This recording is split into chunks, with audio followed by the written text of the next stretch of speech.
Id is a more powerful than more than yeah. Like I was again, they can allow me recruitment. And where's Zonia Caro? Now the highest be that guy. No, I just need to go sense. Shall problem. I swear. Oh, they made the zigo. Ewo. Na mu na nwanne made the zigo. Na mu na nwanne made. But you are mute. Oh, sorry. You're so pretty. Dallas of Queen 79. Ibrahim Dauda Mohammed. Hi. No, na Vote 104.3 FM. Vote ODENIGBO na YouTube channel anyị. Or radio station. Ka ungeshi wefu now. So, Eba, I will use our dialects. So, don't be sad. Don't be angry. Maka Igbo is what I'll be using because this is the hour of Igbo language. So, you are so pretty. Thank you so much. Thank you. Let me tell you a secret actually. In America, but my mom is also in America. My dad is in America, but my mom can speak Igbo. Wow, your mom can speak Igbo. Oh, that's sweet. So your mom is Igbo. Where is she from? Queen, where is she from?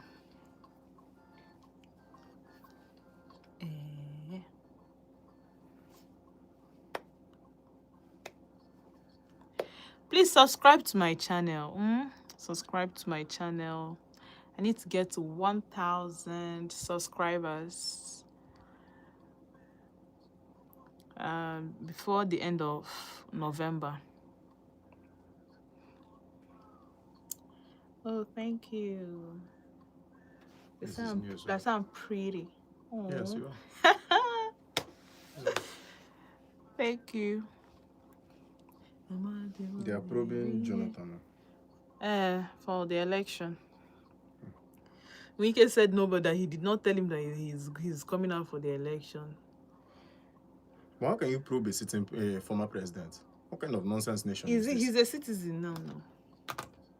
I swear, good luck will wear a very useless man.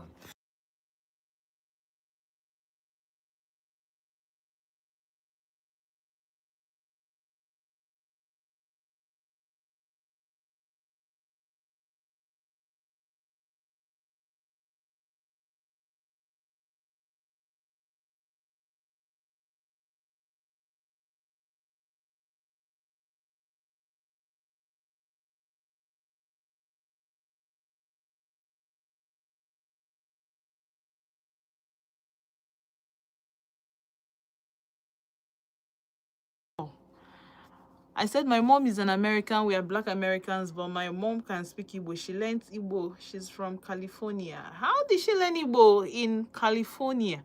How? How is that even possible? Who taught her Igbo? That's strange. Are you sure she doesn't have Igbo lineage or something? Queen.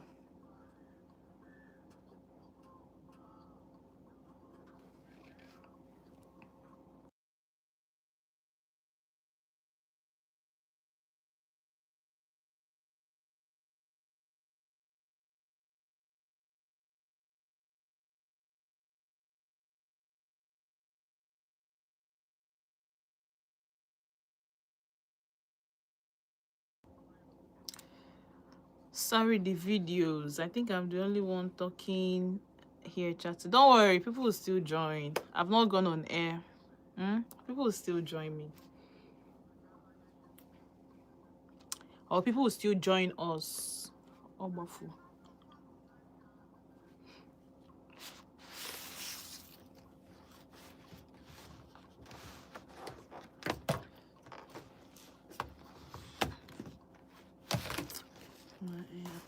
I don't like this man. This thing that's one of this man.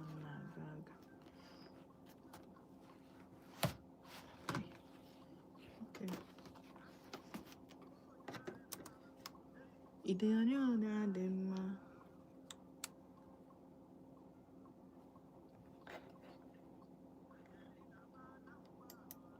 Angelini Maramanaro.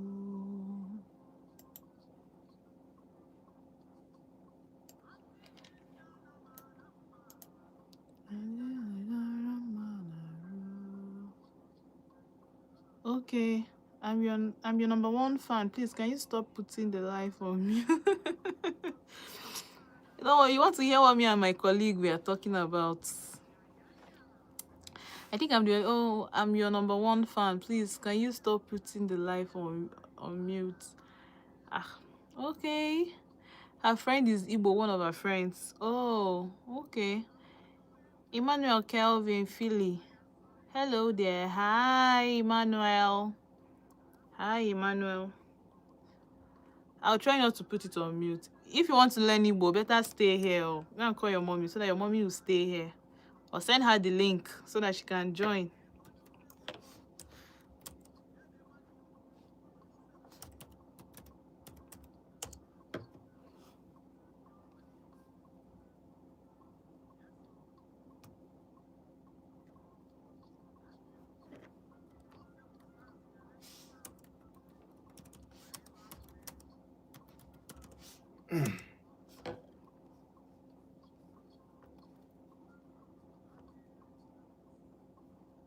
No, this is strange. I can't recall how I got this mark on my face.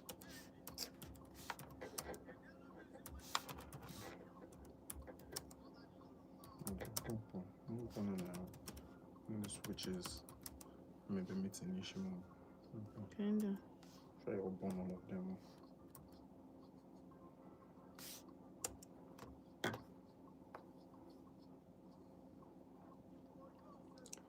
I'm going to buy. You don't want to stay? We just have I have just 3 more minutes to go on air, or rather 4 minutes. You can learn 1 or 2 Igbo here. Nah, do you know what my mind is telling me? My mind is telling me to. This man wanted to. He wanted to pay for that DSTV. I don't like this back and forth money and name. I feel like I should just. You want to speak up? I know. I just feel like I should tell him to pay for the DSTV month and I'll give him 25,000. Because this back and forth, I know like him. I just the reason I'm now.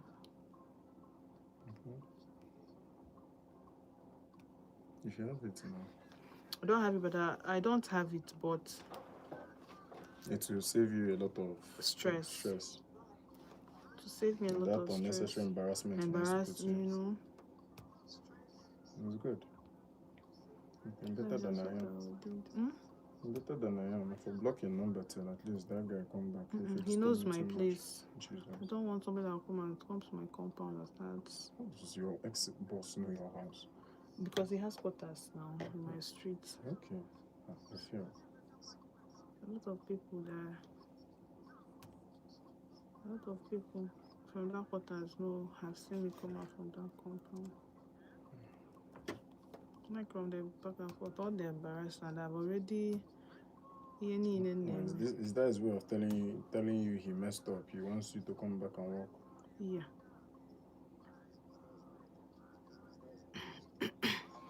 This guy,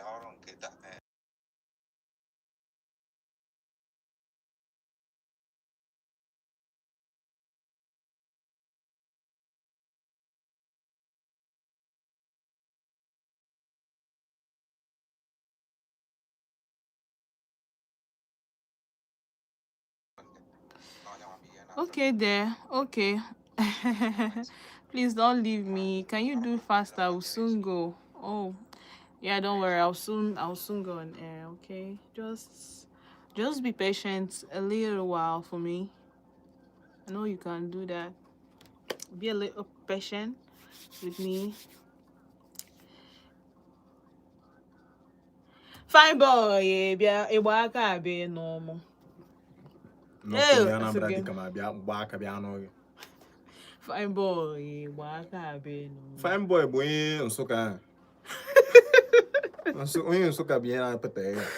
Oh Jesus, my head. Hey God, I beg you. No, so can I. Some people you should never mingle with. that you took a pig out of this thing doesn't mean that this thing has left the pig. What with the pig? Okay, that's way. By that way now. His wish. Don't worry. Not just Graham staying your word, sha. Yeah, and if course say I can't believe I'm saying this of him actually. I can't believe myself right now.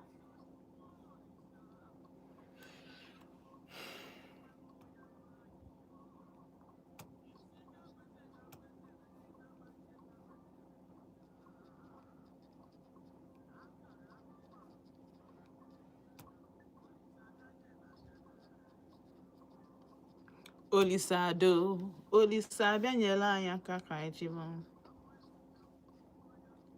Olisa bịanyela anyị aka ka anyị.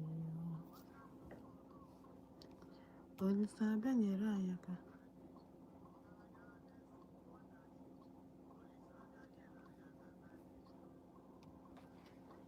You know the mute. I can't enjoy the film in your house. You don't issue. Cherry. Just what you will do for me is to plug it to.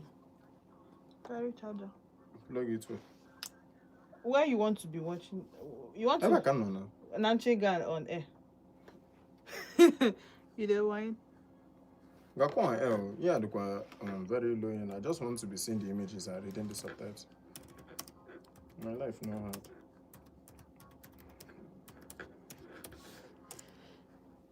I believe in God Almighty. Believe in Satan. They don't come.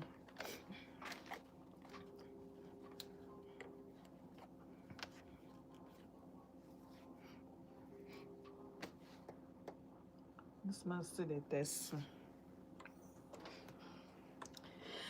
Elutego m na Volt 104.3 FM. Yes, anachetego m azụ. Adịm sure na egwu ndị a na imechara enjoy. Adịm sure na ọ bụ ife imele enjoy nọ nabata ya maka na ife ọma adị agwụ. Ife ọma adị agwụ ya ka eji wete contentment maka na ife ihe ọma ta ịka ya fụ nke ka nke ahụ echi. So you need really contented with ihe ọbụla inwe, with anything you have. Ịghọtago nke ijika hafụ nke ahụ iche na ịkara inwete. Inwe ike ha ijide nke iji nke nọ n'ilo a na-eme gịnị nke nọ n'ilo a na-agụ gị ka ijeze eweta nke nọ n'ilo nke nwa na iji na nke nọ n'ilo agbanarị gị. So nke ka mma anachetego mazụ na Volt 104.3 FM. Afa mba ntị Chinazọ kịta bụ oge ndị Igbo anyị na-akpọ Odenigbo ebe ọ bụ na ị nọ na-ege m ntị. Cheta na nọ live na YouTube. Anọ m na YouTube, anọ m live right now. So ọ bụ na ị chọrọ join m live, jee pịa aka na your YouTube search space. Ije ebe ahụ type of Volt Odenigbo, obuba gị to Odenigbo, jee na wa DP, pịa ring red ahụ, obuba gị straight to the live. Join ya mụ. And of course, n'ụbọchị nke taa ma ajụ kedu ife Melu obi mmadụ ji wee jọọ njọ. Kedu ife Melu obi ndị mere ife ọma ma ndị wepụtara obi gị sifa na ịchọ imelu fife ji wee jọọ njọ. Why would you na every single time ezigbo mmadụ na-achọ igosi na ọ bụ ezigbo mmadụ ndị mmadụ a na-eme gịnị a na-misunderstand ya? Is it a particular thing? Because I notice going to eme a lot of people, good people have to say na misunderstand fa. I mean, I'm gonna say na their na kezi English a onwe oyibo a na-asụ asị na intentions intention onye ahụ ji wee bịa ndị mmadụ adịghị aghọta ya. Why? Kedu ife ma o ji dị otu ahụ? And then of course this person ọ na-emekwa ihe ọma o na-agakwa o ọ na-emekwa ihe ọma na-agakwa ndị mmadụ a na-emekwa ya ihe ọjọọ mana ọ decide ya na ọma na-eme gịnị eji ihe ọjọọ ọma nji ihe ọjọọ kwụghachi ihe ọjọọ azụ ọ na-emekwere onwe ya ihe ọma. But ife nna ajụ why o ji wee bụrụ na ndị mmadụ ama mme gịnị ama use brain fa use sense fa wee mmalụ ife kwa kwesịrị ime tu ndị obi fa dị mma. Kedu ife bụ that na ndị ọjọọ fụ ndị dị mma na ha mansị gịnị ka ha gbanwetu ka ha change tu na onye deserve kwa ife a na onye anụ enidrọkwa ụdị ife a na onye a bụkwa ezigbo mmadụ. Why o ji wee bụrụ that na emesịsịa ndị ọma ya bụ good people na emeetikwa bad things? Because yenju na-ekwuru ya bụ na notice go that most of the times ọ bụ na ijiro wickedness soro people Imago ha take it for granted. Ha ga-enwe free access to you. Ha ga na-eme ọ dị nnọọ ka gị nwa na onwe gị bụ ezigbo mmadụ dara iberibe onye nke dịzi wicked bụ ife ma ihe. Ọnya bụ amamihe ọnya ka mma otu ahụ. Ajụjụ m na-ajụ taa. Ọ ka mma na ijizi wickedness wee na-akwụghachi wickedness azụ. Ọ ka mma ịdị mean to people. Ọ ka mma otu ọbụla o si na-adị whether na onye ahụ dị nice or the wicked. Na onye ahụ ga-emecha dị wicked. So from ụtụtụ gbasawa ya wicked. Dịba wicked to the person. Ajụjụ m na-ajụ taa ọ ka mma iji wickedness kwụghachi wickedness n'ụwa kịta especially ọ bụrụ na onye imegolu ihe ọma before and ị ka na-emekwere ya ihe ọma o. Kpọọ m na 07060485853 ma kpọọ m na 09155708347. Hello. Good evening. Ke ime? Ka afa gị na ebe isi akpọ m?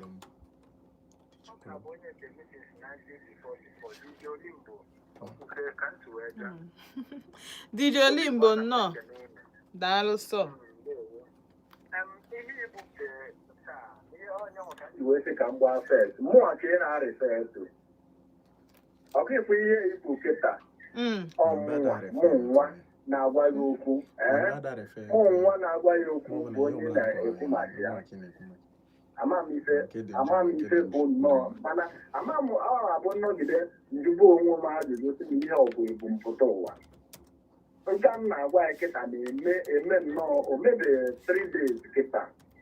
O nwere one boy mpi ya dọrọ mme ya na eme nnọọ ka ọ na ọmachasị nwụrụ ife ọfụma ịghọtagodo akaịntịn.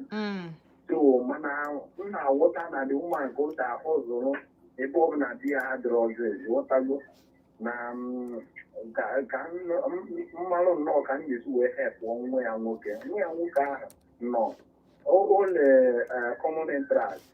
So ọ bụ na set ya bụ ihe ga-ejido JS1 kịta.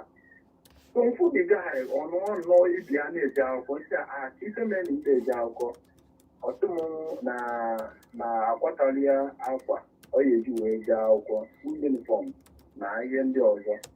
So wee kpọọ m ya sị ka ife mere na ojeba akwụkwọ na ama afọ ike ị na-ele nkụ ghọtago. So onwe ka ị ga-esi wee gote nwunye ya enife na atọ ọ sị na next term ka ọ ga-ebidoli ya akwụkwọ nsị ya mba na ọ ga-esi ibie wee jebe nnọọ. So wee kpọọ nwa afọ si ya jee nnọọ na nke onye na-akwa akwa ihe nọmba m onye na-ebe akwa ihe nọmba m sị ya na olu onye gwa dị ụman ka ọ flash ya m. So wee rue nnọọ dị ụman wee flash ya m ka ọnya nsị ya ka o penye ya akwa sịsị ya gbuo ya price ọgwa m nsị ya penye ya akwa wee ya akwa gworo ya wee gaa nsị ya jee na onye na-akwa akwa ya pụgara ya m ya kwuo nke ụgwọ ife niile ahụ ịghọtago. So kwụọ ụgwọ ife niile adị ndị bọị na ịkwụsịzi akwa gị bịa ka mma ma nke oroma kwunye gogi ya bụ ọgbara ọfụma ma ndị gaghị egocha akwa ahụ kpụrụ akwa ahụ wee naba ịghọtago. Kpụrụ m na akwa ahụ wee naba befa. So okporo ya wee naba befa ọbịarọ ịbịakwuo na eso m tanki ịghọtago n'ogwe ịghọtago. So mechakwa wee kpọọ mmea bịa kee nke ọ ga-emenwu na igotere lọka ma stew eji eji akwụkwọ na sọket ya ghọtago. Ebe ọ na-adị bọọlụ standard ọkwa nwekwu ma bel ghọtago. Nsị ya ka anyị esi n'onwe ka nwa ogbenye si wee na-agụ akwụkwọ ghọtago. Nwekọrọ ya sị ya na oge m jere sekọndịrị skuul na o nwere onye ya asị gị na ọ kwụrụ m ụgwọ akwụkwọ site na ọmụ nwa ga-aka m wee ọzọba site ọnwụ m na sekọndịrị skuul na-ebidozi m sef na praịmarị skuul ịghọtago. Oge m nọ na-ahọzọ nnọọ na-apụpụ azịza na-ebunye ma mọda na-ebughị ụlọ akwụkwọ site na onwe ka nwa ogbenye si wee na-agụ akwụkwọ ịghọtago. Osi a ka o bidogodi na obere ka ihe ndị ọzọ mgbodi ọ na-ata achịrị ibie na lọka fa ọ tinye egotere ya lọka ghọtago. Gwacha ya mme ya So me I say okay, jebe. Okay, nwa ahụ gozikwara ya akwa ahụ ọtọ dị nnọọ ka ọ sị m na ọ fugokwa akwa igotere nwa ya ịghọtago nkwalụ nwa ya ịghọtago onwezi ka otu wee kwute nke ahụ sef wee na mana abịa m mgbakọ nnọọ ka otu wee na-aghọta ife ịghọtago ghọta nnọọ ka bren yara gbachie nkịtị nke afọ ịghọtago so mana ndị abụọ ife bịazi nnọọ wee mebezie m somehow dịkwa mkpọzie si abịa ka mmadụ ka anyị esi wee mee maka ihe oge wee bido ahụ dịka stọkin ọgọtago nke a bụ obere ego ma stuu oche ahụ ka anyị jee nnọọ na-apịa ba anyị gaa gosi mgbe ọ na-ebọị bifo ya apịarọ mwezie nwanne ya nwaanyị si a ga-akpọ ya ọ gasị na ọ sị mụ na ọda abịa na ọ nwere ife ọ na-eme ntị ọkwa mụ na dịbụ ngwa nwa mụ na ya ka agbachakwa aja ma ọ bụrụ na ihe ejere akwụ gwa m ka m ghara ispend na ego m necessary m ga-abụ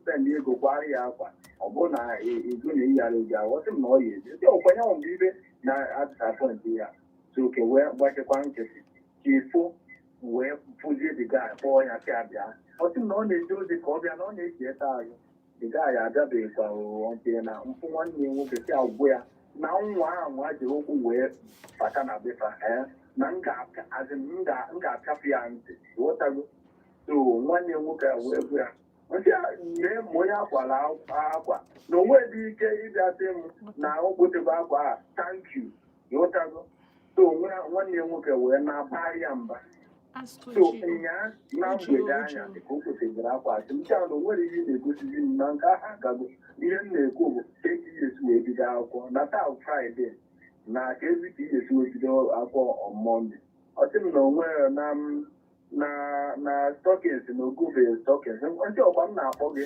ka mma m ga-enye gị ego ka ị gaa ahịa ka igote stọkins ezo na ihe abịara ichere ife a ka ị ga-emegide wee bụrụ mmadụ ya na ihe adịkọ obidient wee gwa bịa nnọọkwu gwa mana ịmazi ụmụazị kịta onye gwara okwu gwache okwu oyiche na ọ na-amị ya oche na nke abanye oche na nke a pụọ ọ pụzi ofecha ntị ka nkịta gawalụ ghọtago so kwue nnọọ ka o ji wee dee m ghọtago ma mme ya ahụ n'ogbe ma ụmụnne ya ndị ọzọ onwedị onye bịasị nnọọ na o gote nnọọ emitin ghọtago so na onwe dị ka a ga-esi wee gosi nnọọ ihe ndị ọzọ ị ga na-emere mmadụ ghọtago mana nnọọ ka onye a ga-esi wee gosi gị nnọọ na iji ezi omume wee soro onye ahụ ọ na-egosikwa ya akpọ or something like that so ọ bụ ihe a bụ ihe mere imezi mmadụ ihe kịta ọ na ndị mmadụ ha ga-enyezi mmadụ ibi ya aka ka esi wee na-enye ego bifọ ghọtago so ihe m na-ayọ ndị mmadụ bụ chegharịanụ ka obodo sọwa ụsọ oge mbụ ọ na-abụ ịfụ nwa mmadụ ka ọ na-eme ife na-adọrọ mma ọ bụrụ ihe ọ dịzabụ ụtarị weta ụtarị pịa anya ghọtago nwa ahụ oteke kọrekshọn ma ọ barịa mba mana nkịta ịnwa ya nwa parents ya abịa ihe nwaanyị ga-eji wee metụ nwa ya aka onye nkụzi pịakwuo nwatakịrị ife nne na nna eburu ọgụ wee jekwuo ya n'ụlọ akwụkwọ bụba ya nwaanyị ji wee pịara nwa m ife or something like that so ka ọ rabụghị m otu a ka ndị ọzọ tinye ọnụ n'okwu ma ihe m na-ayọ bụ ichegharịa a na-ekene anwụ afụ nwa na ode oto ana m ekenekwa nna anyị ukwu eze nwata akụ mgbawara ụgbọ bụ nke a mbamba ekwurekwu onye ụbịam katakata ka ewu na anyụ n'ike eze nwata arụcha ogbu ibe na-azụ eke ihe atụ na akwa ugbue mbọte nkwọ onye ewu ya na-ebe ka ewu mpe ebe eze nwata matakwa na ude nwa agụ na ude nwa ọgaranya bụ okwu ana m ekene gị ana m ekene ndị niile na-ege ntị ọ ga-abala anyị ncha ka Odenigbo ka ọ dịrị nnọọ ka nwe nwa amara ọfịa daalụ daalụ sọ DJ Odenigbo unu anụgonian daalụ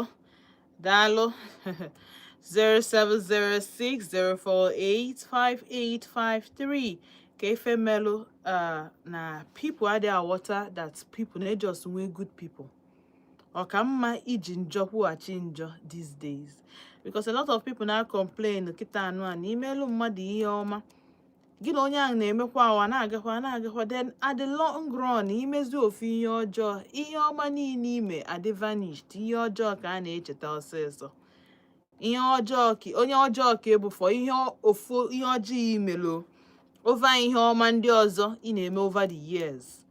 Kedu ihe mere o ji dị otu ahụ? Kedu ihe melụ o ji dị otu ahụ? Na YouTube, Chukwuma Brain Charles saying, good evening, Auntie Chinazo. When you are doing good to people, some people become jealous and envious to the person because of the good things he's doing. Because we na mbụ na ọ na-ekwukwu ya kịta na people believe or trust someone with love and respect for God. Okay, yes, I believe na onye ma Chukwu ekwesịrị ime gịnị ekwesịghị iji obi ọjọọ na-eso mmadụ. And ife onye bụ ezigbo mmadụ ikwesịrị ị na-eche na o nwere lot of people ọ ga-abụ ị na-emede ezigbo ihe to them. Ị na-eme ezigbo ihe to them, ịbụrụ ezigbo mmadụ to them. Ha eche na ị nwere ulterior motive because they cannot relate. Ọ bụrụ ụdị mmadụ ha adịghị that nice. Ha adịghị kind. So ha fụ ndị dị kind, ọ na-adị ha surprise. Ọ na-adị ha ka o nwere ihe ibu n'obi. In fact, onye anụ akịta nwere ulterior motive. Ọ nwekwa ulterior motive. Ọkwa na just nnọọ na gịnị mee n'ụdị mmadụ ebe akpaso oge agwa dị njọ ịbụ ezigbo mmadụ. Akpaso oge agwa dị mma ịbụ ezigbo mmadụ. Come rain come shine ịbụ ezigbo mmadụ. Mmiri ezo anwụ acha ịbụ ezigbo mmadụ. Ị na-eri ụjụ ị naghị eri ụjụ ịbụ ezigbo mmadụ. That time ị ga-emezi ofu ihe ọma ofu ihe ọjọọ imekwa mistake because all human being ka anyị bụ na o nwere onye dị above mistake. That's just one time. That time you were gịnị? You were a bad person. You were a dishonest person. Ọ bụrụ na ịdịrọ straightforward. Why ụwa ji wee dị like that? Why o ji wee dị otu ahụ? Kedu ife mere ndị mmadụ ji enwe short memory once mmadụ mere ihe ọjọọ? Ọ na-adị ka ya na-enwe on purpose na onwe memory anyị na-achọ wipe out na nke anyị chi keep. People automatically memory ha eme gịnị adị wiped out of ihe ọma ime nke ọjọọ ka ha ga na-echeta. Hello. Ka ime mgbede ọma ka afa gị na ebe isi akpa anyị. Lawrence nnọọ gaa n'iru.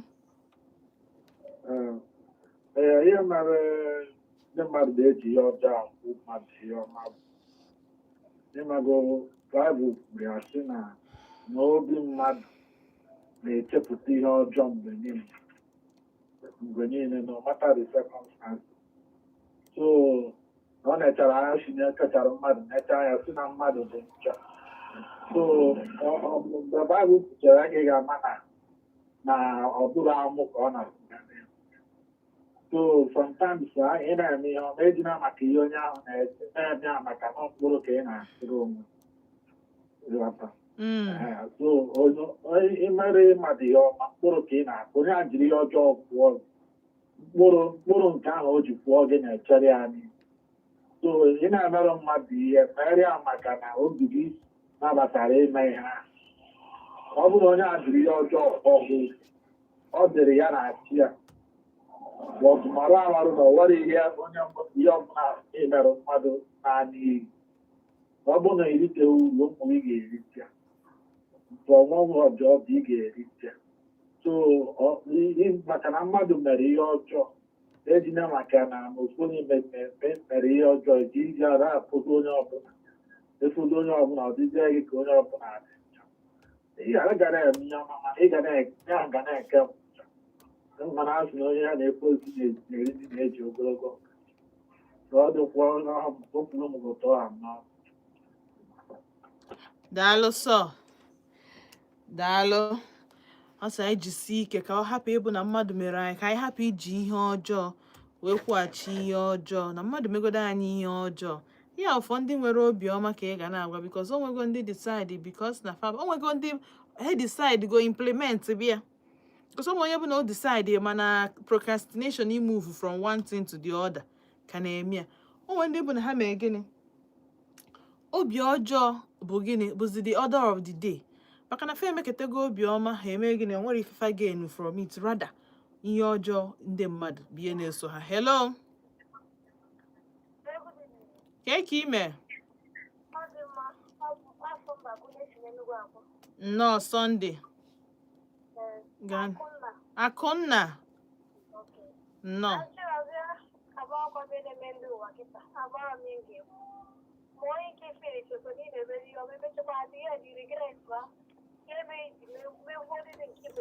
For the first time. Actually, one in the video, one in white, this is a probably that's a lot of Papa Noya like it. Papa, she all that time I made a here big room. Papa, she was a mistake. Wish you money give me a bruise. The first that I gave you eh? I got money give you my sister. Daalụ sọ. Daalụ Akụnna. Alright, unu anụgo nian. Ọ dịkwa egwu, ya bụ ihe amakwa m ihe a ga-eme eme. Hello. Okay. 0706-048-5853 ma kpọọ na 0915-570-8347. Hello. Ka ime?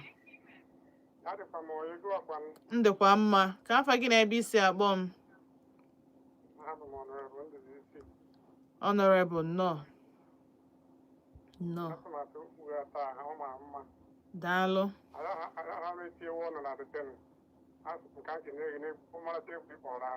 Okay, daalụ sọ.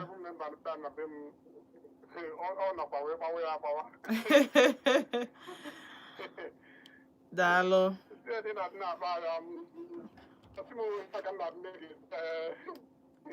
Daalụ. Ewo. Daalụ sọ. Gị nwa na onwe gị bụ ezigbo mmadụ. Onye kapịnta ejikwuo na ego gị gbaa ọsọ. Ike gwụ.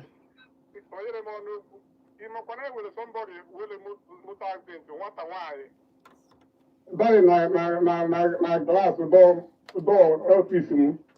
Itu wee nyesie ya ahịa. Hi. Could you believe no ọ na-eme n'iru?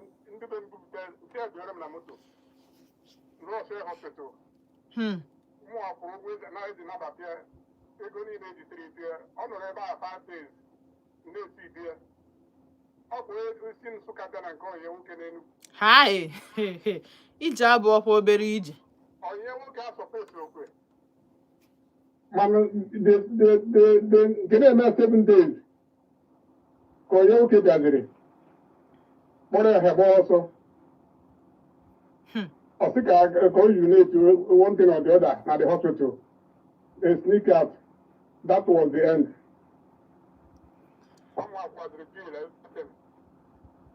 I still come here with today.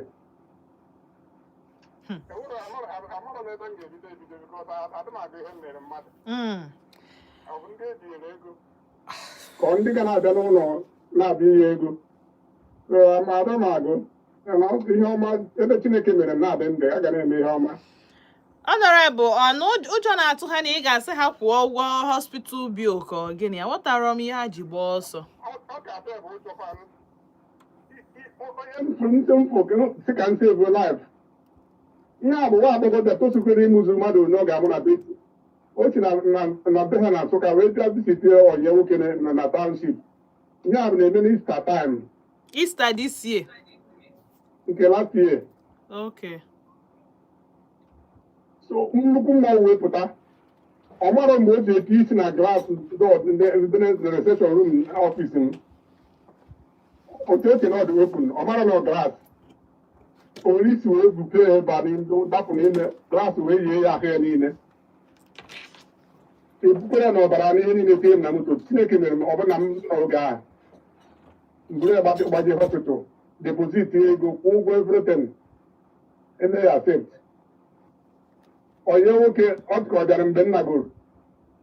O mee ka m fụ ahịa kana ndị ụlọ ọgwụ na-esi na onye nwoke bịara. Mana nwa narị na o wetakwa. Ụbọchị nke ise ahịa ka ọ gbọrọ sị ka ha izu owe gba ọsọ na hospital. Ndị hospital kwuche na ọka ga-eri izu owe gba ọsọ. Mbịa dị a na-agwa m the ten. so hapụ na ihe ọma na a ga na-eme ihe ọma na Chineke dịrị mara ndị anyị mara ebe a ga-ebido ebido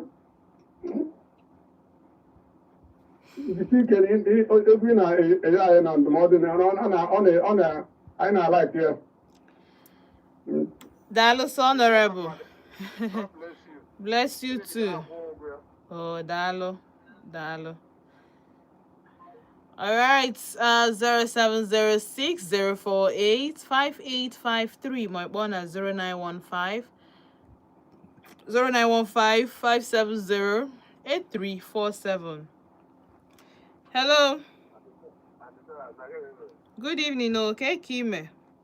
I'm fine. Kafa. No, Kafa gina be say abom. The boy is good, no.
Every day I know it. I know it. The case on one more wrong. I'm not going in there, to go to the window or what that what you put it. So you have a man never know what in the money of my ass. Work in the media. You never go to get here. You want about that one job. So if I say now, looking at busy, and that's a situation. To go I don't busy, if one of my gym. When I want to go there busy, if we I say Nana, I see a body, what I pose up, one of my dinner pose up. Somebody that didn't speak wire. So you really remember why because Digo and the mother because I want to marry your man or go. You know what I meant to do? You just to care, you're not going to take it. You want to be somebody or I don't busy, what the Benoma. If I were to go down, or not, AC, one day you're to be here. It's over, one of the idea. I don't know another one, my market. And for some because the voice good. Because not about the time, we're going to have one because what I've got to be here. I'm a mechanic. What I've got to be here. Or not happy. Don't have motor from market to I'm from motor, but I would say the people for the man who don't come. So, after 4 days, they have motor to tell them. Whatever. So, I would do what double 30 times. Yeah, that's about 200 naira. So, because I'm not going to have a chicken of the Homa, in a very working. Thank you. I'm very over. God bless you. Dalo so. Dalo. Omi yoma na-emere onwe ọbụrụ asị. Alright, enwe m ndị nọ na YouTube. And then Pauline Godwin Ike Semantichinazo, I encourage people to continue to do well. Yes, so God in heaven has the highest reward. Well done. And onye ka eji ekwu ị na-emekwa ihe ọma na-emere ezigbo mmadụ ifukwa onye ifo na ọ dịkwa life threatening na onye ka the adage dining with the devil ị na-dine with long spoon gị na onye ịma na obi adịrọ mma na-emekọ ife make sure na ime gịnị na iji ogologo spoon wee na-dine with the person. That means you should be careful. Ana na onye ahụ ihe anyhow nwee ka ọ dị that na ịma na onye a kịta anụ a na ọ laikọrọ go mana ị ka na-eme gịnị ka na-eru ya nso sọba onye ahụ mana still be a good person towards the person. Mwali Chinonso Samuel Albers. Good evening, Auntie Chinazo. Good people of nowadays will eat your kindness and the appreciation. Okay. Good people nowadays will eat your what are me for mean, but I hope now okay clarify Mwali Chinonso. Clarify okay what I be say. Hello. Good evening. Ke ime. Ka afa gị na-ebe isi akpọ m. Arinze nnọọ gaa n'iru.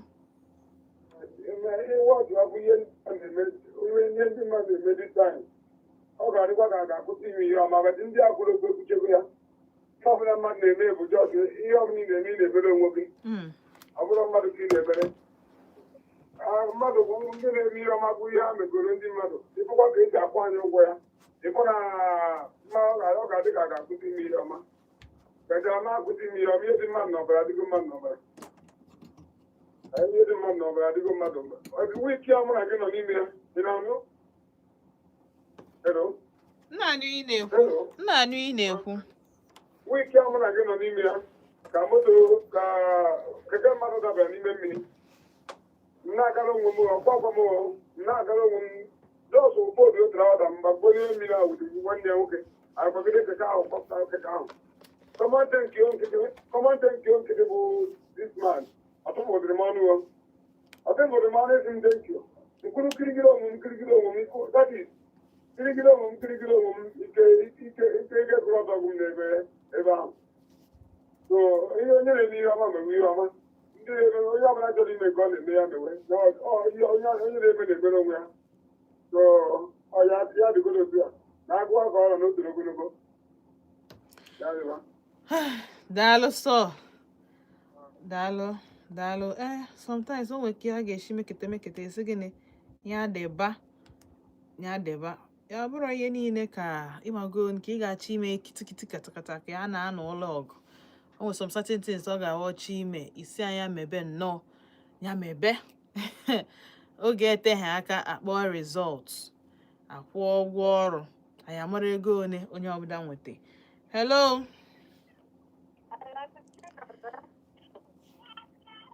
Ka ị na-eme redio dị m anụchi na-ekwu o si na fon gị ka o si na netwọk. Alright, 0706048585 ka m kpọchalụ oke ka nzachala ofu kọl nza kọl a ka anyị kpọchala obere egwu nna chietekwa azụ anyị ebido ebe anyị kwụsị. Hello. Good evening. Ka ime ka afa gị na ebe isi akpọ m. Ka afa gị na ebe isi akpọ m.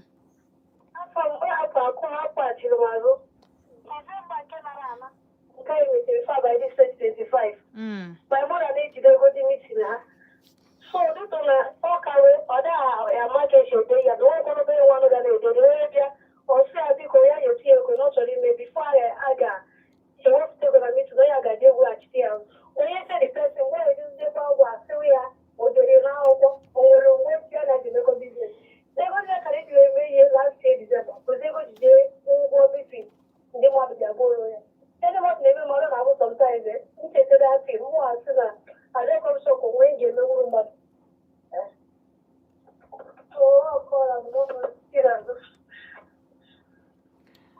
Okay, ifugonianụ ọkwa ya ka anyị na-asị ịmụta ihe from experience ndị ọzọ ya nwa na onwe ya na-asị na ihe a mee na ọmarọsukwu na in fact na ọ ga na-emesukwa elu mmadụ ihe ọma maka anyị na-afụ sometimes ọkwanụ mmadụ ibe anyị na-eme mmadụ ibe anyị ji adị wicked mana aga n'ebe ọbụla nna anachieta azụ okwu a nwee onye ọ na-abala uru ka anyị na-akpọkwa egwu na-enjoy kwa na-reflect kwa ọ na ihe niile anyị na-akpa na ya taa ọ bụla ngịwa bụ onye nwere obi ọjọọ jụọ onwe gị malụ na ihe ị na-eme na ọ dị mana a lot of these people na-adị mean na-adị wicked bụ ha nwa na-enweta ihe ọma from aka ndị mmadụ people na-adị nice to them. I don't know how, I don't know why, mana ụwa adịgo ka ọ ga-adị then ịfụzi ha adịbazie mean to people dị nice dị good mana nsogbu adịrọ asịkwanụ na ugobelu nke ebelu nke si n'ibi ama mbe gịnị mee ya nkụkwa ya mana nsogbu adịrọ na-anacheta azụ because of English ka onye nkụzi ji pịa m ịtarị because na m nwere obiọma ka ndị mmadụ ji wee mee gịnị si na fa ga-eji m wee mee ka o si sọfa mana nsogbu adịrọ na-anacheta azụ afọ mba ntichita azụ ịnọ na Volt 104.3 FM aga na ebe ọbụla ndewo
my god.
And I checked out Volt 104.3 FM. Yes, so because of English, Kedu ya one day Africa to avoid English.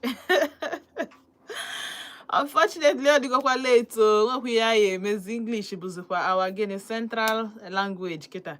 So nwerekwa ife a ga-emenwu ya na-abụrụ gịnị ị na-eyuzi ya iwere anyị otu ọbụla nsi wee fụọ anyị right now.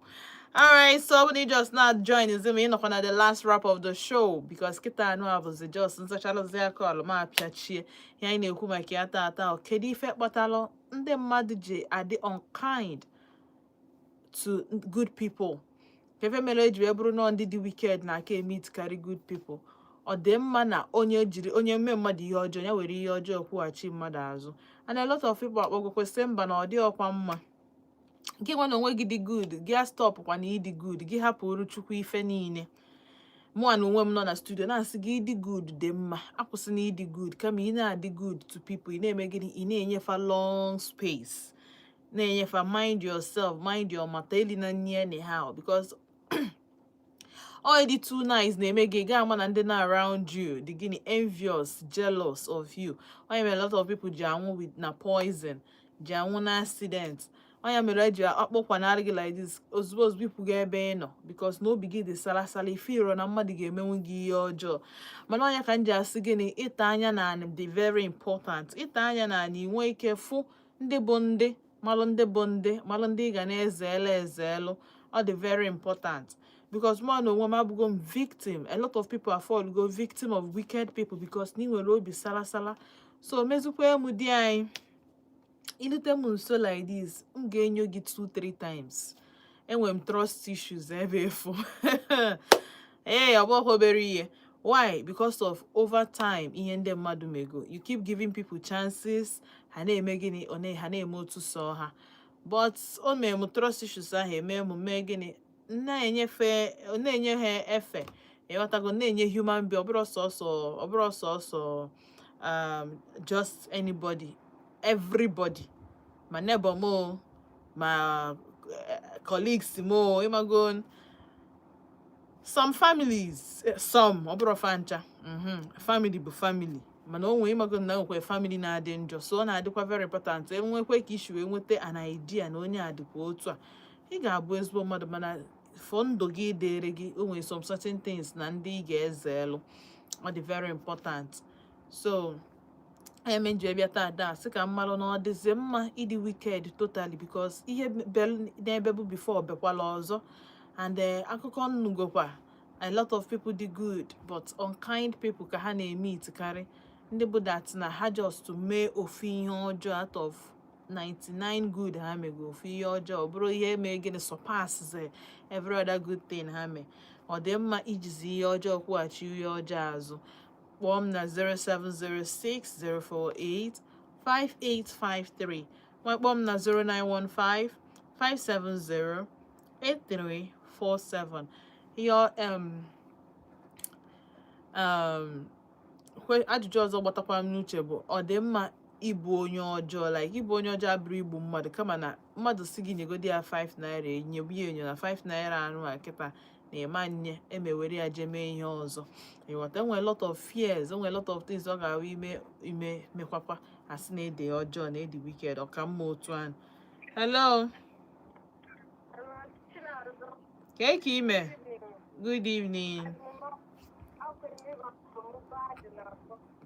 ka ị na-eme foonu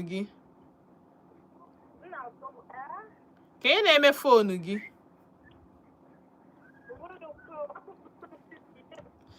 I'm sorry, adị m anụ ihe na-ekwu chọọ foonu ọzọ ị ga-eji wee kpọọ m o chọọ foonu ọzọ. Hello, ka ime gaa n'iru. Ewo thank God. Ụgbọ ọwa ka ebe ụgbọ ọwa dị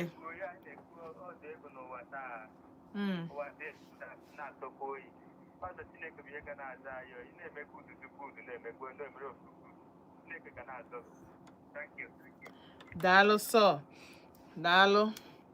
All right,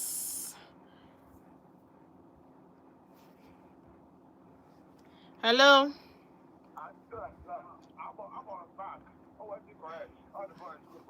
Gaa n'iru.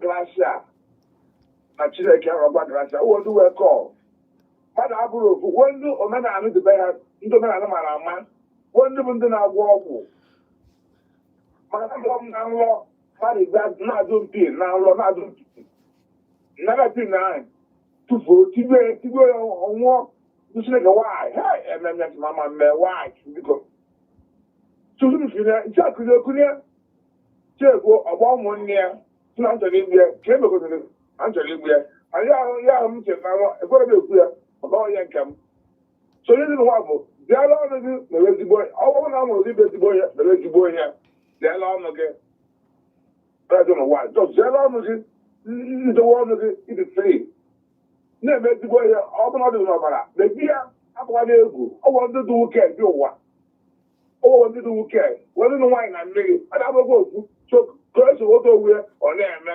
ihe ọ fụrụ o were wọd skama ekere skama kọtara eji wee Chineke nọ n'eluigwe will come again to go what. So you want to know what? On the many aware. Thank you, Mr. Dalo so. Bye bye. The boy is good. Dalo so. Yes. Onye ọ na-abịara ụwa iche iche mana o nwere ihe ọ ga-awụ rutenu na ịma ka a ga-esi wee mịa.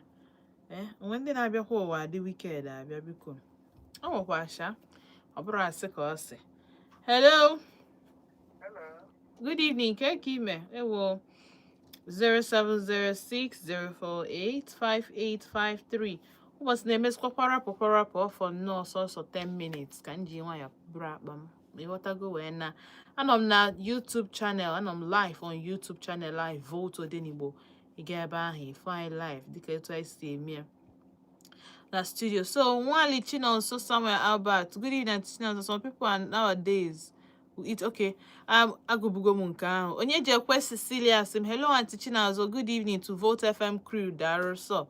You people are doing great. Kwani ihe ọzọ ọ bụ na ọ bụrụ gị, ọ bụ na ọ bụrụ unu ka ihe m wetin we gain kwan. My dear, no matter what in this life, it pays to do good. I agree. So many ingrates have succeeded in making good to become bad. So, open it on our YouTube. Jekwe kita just on like go offend the mother the level. Subscribe to our YouTube channel because I need it making it to 1K. Yatago, I need it to 1K before the end of November. I don't want November of birthday. So, November who Megan. Well, on your way, Melu, happy birthday to you. Yatago. So we're on your happy birthday. I need him 1,000 subscribers. So the very important. So I think I know who and I got one you can pick up a call Lunu or there's Wompa. Hello. Kime. Good evening. Can't forget I be say mom. Grace from Amechi. No, Ganir.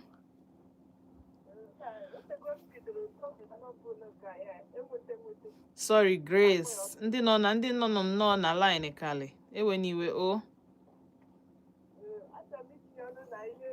Bidoringo kwuru na mbụ maka nwa ahụ ọ sị na ọ na-akwụrụ ụgwọ akwụkwọ ma itinye na skuul. Ihe m chọrọ ịkọwara ama m na ọ ga na-anụ olu m na ewere ya na nwa ahụ bụ ihe ọjọọ. O nweghị ihe ọjọọ nwa ahụ nwere kama na otu ahụ mma ya gwagoro ya na ọ ma ngụ akwụkwọ this step nọ next step. Ebe a ka nwa ahụ gbadoziri ụkwụ wee na-eme otu ahụ si eme. Na ọ chọrọ imere nwa ya ga-adị ihu mere ya nwa ya ka ọ bụ ya mere azụ nwa ya fogetize ụtọ bụ na ochi display ya erera Chineke na ga-akwụghachi ụgwọ ya. Thank you. Dalo so. Because one thing with parents, but don't want some parents that can blackmail you. Yes, I believe in parents matter what is good for their children. If he deny education, especially obuno surrogi na apta because na gwa no nwegi menwuri onye ọzọ sizie ka o mee ya mi se nwa so onye happy at ke ye nwa na alolo gị ke ichoko except no was ihe dị more important than education ya. Ichoko o meelu gị that time ijwe say happy next time. Except no we fed more important than the boys' education. But if go onye si gị ngwa ka nwa abanye school ka o soro ndị ibi abanye mgbe ha bịa esisi happy next time. Ọfancha ahụ ofe okwu ahụ a na-ekwu maka ya some parents. Ọ ga-adịcha mma. Hello. All right, 0706-048-5853. My bomb na 0915-570-8347. All right, ka ide gbachapụ obere egwu nna cheta azụ ka mpịachie for the day maka na ụbọchị adịrọzi. Asa nwa by Obino Brothers featuring Fancy Papaya. Nna cheta azụ aga n'ebe ọ na ndewo.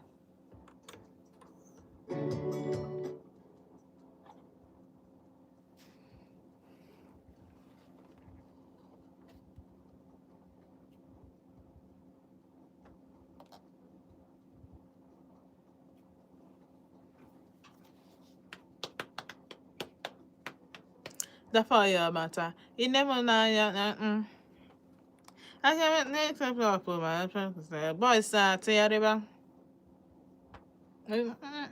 Ebelu mma na-eso okwu.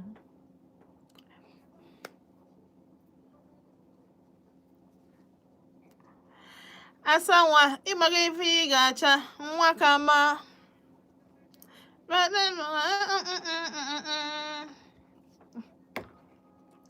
Mr. DJ, Mr. DJ, Mr. DJ, asa nwa na-egbe. Mr. DJ, Mr. DJ, Mr. DJ, asa nwa na-agba egwu. Mr. DJ, Mr. DJ, Mr. DJ, asa nwa na-agba. Mr. DJ, Mr. DJ, Mr. DJ, asa nwa na-agba egwu. Baby, oh, baby, come. It's okay, na-atọ lelelelelele. Buja, buja. Sing it over, baby, oh. Hey, what if I not talk re. Mr. DJ, Mr. D. Asaman Babwegu, Mr. DJ, Mr. DJ.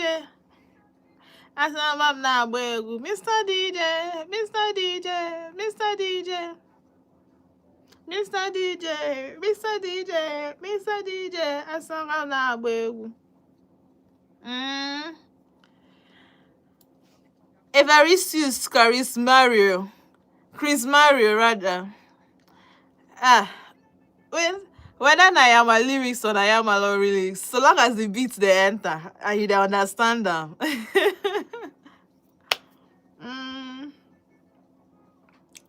Killer meeting make them a woman. For granted. Mr. DJ, wakama na agba egwu. Asama na agba egwu. Asanwa na agba egwu. Daalụ sọ Evaristus.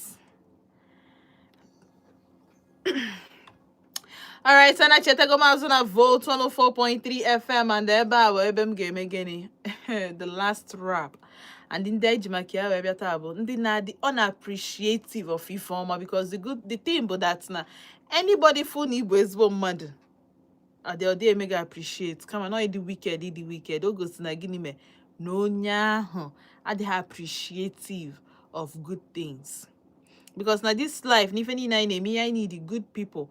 Good people, but the people that think about you. Or how when I care. Or how when I funanya. Or how when they put to give first. Or how a good person. I'm not here also another good person looks like. But I go call that's not been a good amount we bad. But not from that now anything get right in your life because dine with a long spoon. See from afar when na gonya ho kuna emesonya ho mume audio company dendo.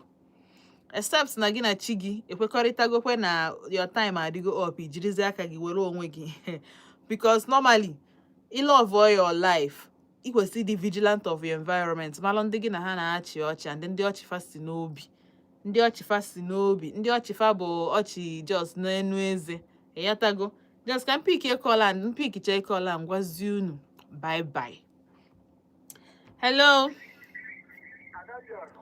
ka ime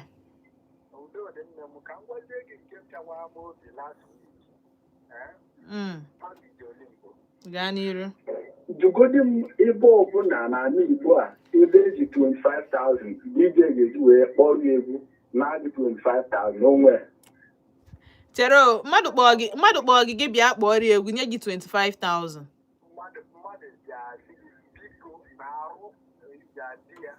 ọkwetago bịa sị m na arụ ya di ya na ego adọzi ya n'aka m biko ka ị ka m ga-esi wee mee na sọ 25,000 ka o ji sị m biko na-edebe ime final ceremony na nwere n'oge a ka a ga-akwado ọfụma abịa m na-ekwu ọkwụọ m ezigbo ego ịghọtago mụ biko m na-asị ya ego a ka m jiri wee rụọ ya ọrụ n'anya n'elu n'anya n'anya ama m ife m ga-eme ịghọtago ada anyị cha bụ ofu obodo ịghọtago ofu klan ka anyị bụ nsiri oke gaa bịa zie ụmụ ọrụ m fajebe ndị bezie show nwere da very day ndị ka anyị nje nọ show ahụ nwere da very day because na-enwe m wee gbachie n'ebe ị nwere loss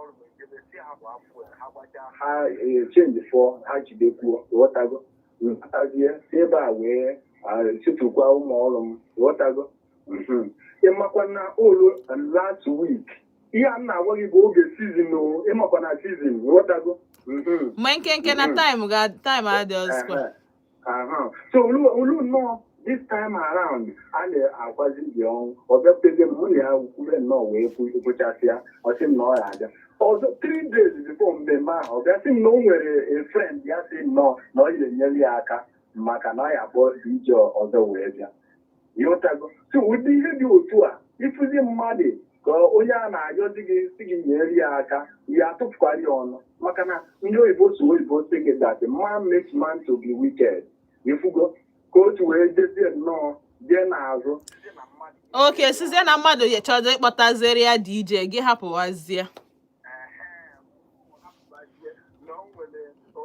ụdị mmadụ ịkala ị narị ya 25,000 ebe ọ bụ na ị decide gị ka anyị narị ya dị 25,000 ozugbo ọ na-akọziri gị akụkọ ahụ gbasaziri ọrụ gị esi oke na nsogbu adọrọ onye na-adị 25,000 bịa rụọ ọrụ gị ọrụ rụzie oge ikwere ya nkwa na ihe eteturu ya na gịnị ya alụ agba ka ọzọ rụzie ọdịda point ọ bụrụ nke nwa ife ifugo n'ụwa ajọka nsogbu adọrọ mmadụ bịa yọbazie gị sị gị na nke a mere na nke a imeri ya ịbụrụ ajọ mmadụ ịghọtago so ama m ebe mmadụ ya agbagazie ndị mmadụ n'ụwa ịghọta mana ihe mmadụ na Chineke na-emere onwe ya afa ịghọtago ọ na-emere onwe ya ama na isi ya echi esi ya abụ eze ihe ọzọkwa ndị mmadụ mee ịghọtago daalụ of course isi ga-abụ eze ọ bụrụ asị and of course ụdị mmadụ a na o nwere ihe ọmanya ka o ji abịa ịchọ ịchaji ya once and for all because they will disappoint you if human being abịa n'ihe business na ndị otu ịmalụ mgbe ahụ ịchọ ịna ya na ahịa ego ya kwụọ gị dị 25 ọ bụ na 70 ka ị chọrọ ịna ya kwụọ gị 25 mbọsị ahụ that day ruo mbọsị ya bụ event ya kwụtọpụ gị dị 45 for because ichebe nke dị n'iru a ga-akọrọ gị akụkọ that's just how it is except na ibu ezigbo mmadụ mgbe ahụ ruo onwe just bido mgbe ahụ zero your mind na anything can happen so that mgbe a ga-eme gị ya ka ị hapụ ịdị shocked ebe a ka m ga-abịa na njedebe si unu daalụ ka usue nọnyelụ m ọ dịrị izi daalụ ka isue nọnyelụ m anyị ga-anọkwa o because tata bụ Friday so more sweet jams ga-abịa because no weekend ka a na-achọ ebe ihe a onye mara asụsụ n'ikwu onye amaghị asụsụ na oriri ama ebuneji ibi ụgwọ ọgbacha ọsọ agụọ mile ọgbacha egwu ọ na-anụ ukwu na-asị unu ka echi ne n'ije afịa bụrụ ụbọchị ọzọ mụ na unu ga-anọ na Volt 104.3 FM Somadina Chief Priest featuring Boy P na Zoro ndewo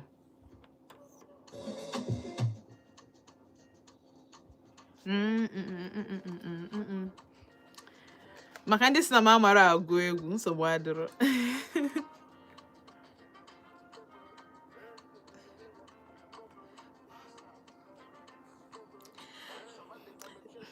ka anyị jebe sọma ka ife asị na gbalụbaka mma nwoke dị n'ime akpa lebe olisa billion fighting billions n'ime aza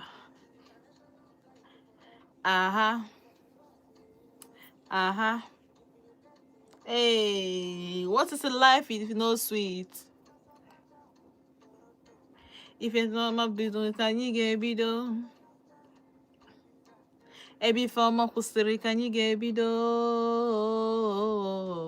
ebe ife ọma kwụsịrị ka anyị ga-ebido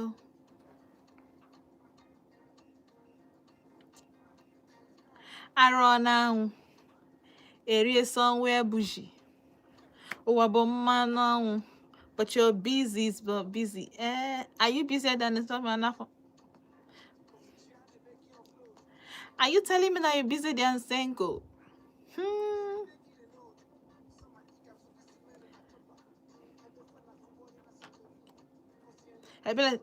Travel and see mbano